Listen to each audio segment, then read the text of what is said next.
Hispanic Heritage Month takes place from September 15th through October 15th, but people in our valley have a whole lot of pride in their professions and what they do daily to support and highlight their culture. Today we have Monica Torres. She is a funeral director and professional embalmer, but she merges her day to day work with really upbringing her roots and passion and keeping those traditions alive, even though when people passed away. Monica, can you give us just a little summary of a little bit of your career profession and what it is that you do day to day? Well, first, I'd like to say thank you for having me. I'm really honored to be here and represent all the Latinos here in Arizona. But what I do professionally is deal with death, and I also guide people on the toughest day of their life, typically, and that includes arranging funerals with families and helping them make the last really important decisions, and also includes caring for the body. So here at ABC 15, I was chatting with Monica that we do our homework, and my colleague Ashley Luce, digital content producer, we found these posts online, Okay. and I'm gonna go ahead and read these to you. The first one says, back in 2023, in my culture, embalming service is an important part of Chicano Mexican American funerary customs. Mexican and Mexican Americans have the highest rate of open casket funerals. You also wrote a book regarding this topic and your practices. Can you tell us why that's important, not only for your culture, but really helping families grieve during this difficult time and keeping traditions alive? Well, part of why I wrote the book is because embalming and death is still very a taboo subject, right? Especially in our culture. It seems like our older generations, I shouldn't say older, I should say more experienced generations, still have a hard time talking about death and pre planning, specifically, planning for the inevitable, right? And so I thought, I really need to find a way to reach my community and pull back the curtain so that people are not as afraid to talk about death, so that there's a little bit of clarity on what we do as embalmers and how we do it, and clear up the smoke and mirrors for people. So, And when we talk about the word taboo, and the demographic that you serve and kind of what you wrote in this post, why is it so important to have that transparency and help families grieve and represent them correctly and ethically? yeah, well, that's a really good question. Many funeral directors, I'm not unlike many funeral directors out there. I suffered a loss in my own family. My father was killed in a tragic mining accident when I was very young, and he was embalmed and went through a pretty significant restoration of his entire body. And so, because of that, I've been influenced in my life and impressed that it is important for us to be able to see our loved ones, no matter the the cause of the loss, right? So I really do feel, as a funeral director, as a mortician, as a professional, that seeing is believing. And when we can see our loved ones, that's when our true grief journey begins, because that is the first step in the grief process, which is acceptance. And if we look at the table, I mean, you brought some things for us to look at.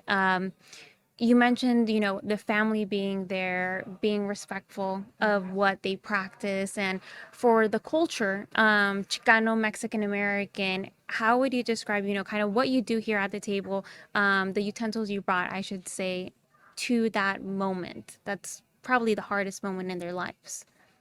Well, to be honest, I have that conversation with families in a very, I try to think that my bedside manner is gentle and empathetic and compassionate. And I try to speak in terms that families really understand, but also give them the scientific background and understanding that it is a surgical procedure. But the surgical procedure, there is an art to it. And so by sharing that with the family, I feel like they're a little bit more able to accept and talk about the loss once they realize that it is a surgical procedure. I will be the person who's caring for their loved one, and I don't really hold anything back. I There's no questions that are too morbid. There's no questions that are out of bounds. When I meet with families, I encourage them to ask any question that they have, and I try to answer it, as compassionately, sensitively as possible, but give them the facts so that they can make the best decision for their family. And Monica, when we talk about like this is your job, but it goes much more than just a profession. There's a post here, and I'm sure you know you have this Oh, you're gonna photo. make me cry. This is very personal for you. When you talk about how you talk to families or the conversations you guys have about what's the next step, this August, you actually posted, when my grandpa, uh, George Goyo Herrera, died, my life changed. At the time, I had been a successful funeral director and embalmer, known throughout the world for my pioneering work serving countless grieving families. The day my Gramps died, none of that mattered. And you go into more of a personal way of describing this. So my question here would be, when you look at this photo and when you were in Hispanic Heritage Month, when you look at your roots and the families that come to you, how does this all go into a full circle moment? And why is this so important for you? Well, that is a really wonderful question that you're asking, and I feel like it's so valid because for the first time ever this past year, I have come full circle in my career, and I have realized more than ever that pre-planning is the one part that's missing for our culture, our people. There's not enough conversation around planning for the inevitable. It doesn't have to be a scary process. And people, I think, Latinos specifically, need to know that it's not just for the wealthy. Anyone can pre-plan, anyone can pre-fund, and it can be affordable for anyone. It takes a huge burden off of your family, and in many instances will keep your family together. So I think that's where it comes full circle for me, is serving families from the very beginning when they sit down with me at the arrangement table to the very end, and talking about, okay, what about the next generation? How can we protect our families so that there aren't so that families aren't stressed financially, and also able to be prepared emotionally and financially as well. And when, I mean, you serve people throughout the valley, but for you, it's very special when Latinos come to your table and talking about that cultural experience. For people that are like, well, what does she mean by that? Can you kind of expand on how it's a little bit different when people grieve for la cultura de los Latinos or los Hispanos, the Hispanic people, at this process? Yeah, I think it is different in the sense that typically we have larger families and there's more family dynamics. Finances often come into play, and however, we are a larger group and our families are larger. I feel like it is even more important for our families to be able to have the opportunity to gather, and also to have the opportunity to view our loved ones in the time that we need. Oftentimes, an hour is not enough time. If you have a family like mine, our immediate family has 30 people. So an hour is not enough. So I highly encourage Latino families to not be rushed when they're planning, right? Let's plan. If embalming offers us the gift of time, and that allows us to plan a funeral over a week, 2 weeks, and sometimes even longer.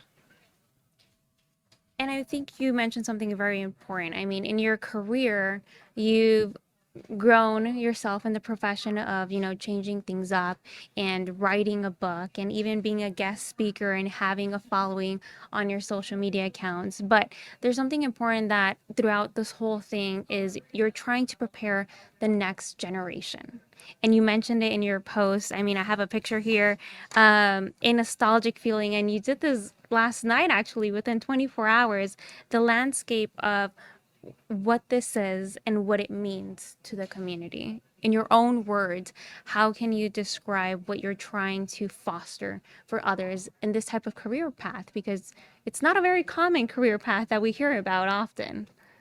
Well, it is important to me that women have opportunities, specifically Latinas.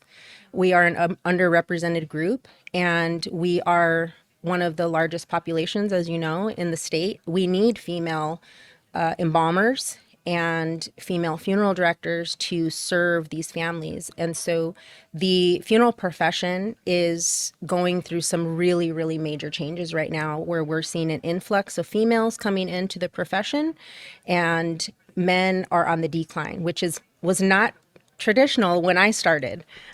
So I think that that is something that is super important for me to get out into the community and talk about is like how we need other females, other women that are going to be taking on these roles so that we can nurture our own families and extended families in their time of loss.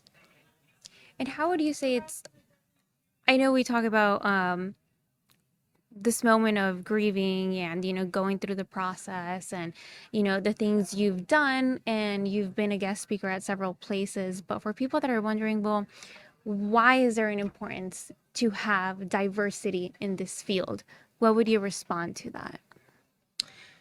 Diversity is so important. Right now, as it currently stands, we still have a very large, it's very largely male dominated, and the baby boomers are starting to pass. So, this is the time now for all the baby boomers that are watching. This is your message to start to pre plan. We are at the beginning of what we're calling in our profession the silver tsunami. And so there is a large population, our largest population ever living on Earth, that is beginning to pass. So we need many people from many different religions, cultures, genders to be able to serve this large demographic of family members and loved ones. So I think that's the most important thing. We're going into this record numbers of losses coming through. Not to be not to be a Debbie Downer, but it is science and that's the projection. So I think that's the most important part of this push for diversity. Well, Monica, you have made a quite the following, growing on your social media handles. For anyone interested to know more about your profession, your book, and kind of things that are going on in our community in this type of arena, which is, funeral services or embalming or the importance of it, anything interesting about it, where can they follow you? Everyone can follow me at Cold Hands Host. I am largely on Instagram, but I do connect with our baby boomer generation on Facebook. And I encourage anyone who's watching to engage with me. I will follow you back. And if you'd like to purchase my book, you can get it in the link in bio in any of my social medias. Awesome. Well, thank you for coming. If you're interested in knowing more about Monica or even people in our community during Hispanic Heritage Month, but every day, head to abc15.com.